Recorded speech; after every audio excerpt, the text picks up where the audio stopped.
Sa lahat ng mga kandidato sa pagkapangulo, may isa na namumukod-tangi, si Duterte, dahil sa kanyang kamay na bakal na estilo ng pamumuno.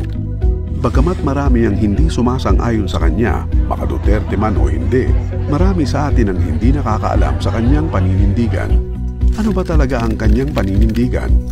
Binibisita ni Duterte ang iba't ibang panig ng bansa upang itaguyod ang federalismo. Ngunit ano ba ang federalismo? Sa ngayon, ang ating gobyerno ay isang unitary form of government. Ibig sabihin, halos lahat ng kapangyarihan at kapamahalaan ay itinatalaga sa isang sentralisadong pamahalaan. Isang aspeto nito ay ang mga kita at pondo ng bawat rehiyon ay mapupunta lahat sa sentralisadong pamahalaan. At mula doon, ang budget ay ipinamamahagi pabalik sa bawat rehiyon batay sa halaga na itinakda ng pamahalaan. Sa federalismo, ang kapangyarihan ay mahati sa pagitan ng National Federal Government at Local State Government. Ang Pilipinas ay mahati sa iba't ibang estado. Halimbawa, sa ipinanukalang federal structure ni Senador Nene Pimentel, ang Northern Luzon ay magiging isang estado at gayon din ang Central Luzon at mga iba pa. Bawat estado ay mapapanatili ang 80% ng kanilang kita at pondo at 20% lamang ang mapupunta sa Federal National Government. Mula sa 80% ng bawat estado, ang 30% nito ay mapupunta sa Local State Government at 70% naman sa mga probinsya, lungsod, munisipalidad at barangay.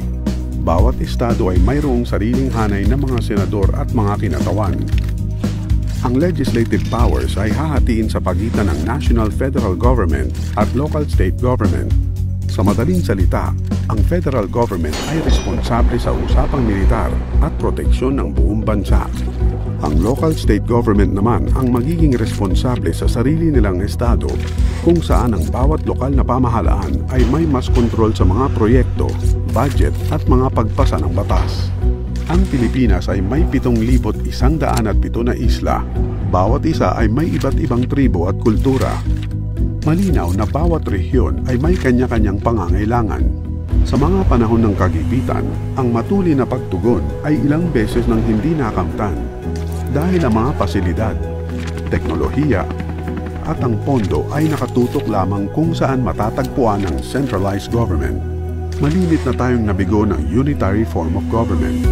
Sa pamamagitan ng paglipat mula sa unitary form of government sa isang federal na uri ng pamahalaan, naniniwala si Duterte na maaari nating makamit ang reformang pang-ekonomiya, pantay-pantay na hustisya, pag-unlad sa bawat estado, at ayon pa sa iba, pagpapaluwag sa kamay-nilaan. Ngayon, ano ang ibig sabihin ng pagbabagong ito sa ating lipunan? Sa ngayon, karamihan sa mga pag-uunlad ay sa kamay-nilaan. Sa pamamagitan ng federalismo, ang pag-unlad ay may babahagi sa buong bansa.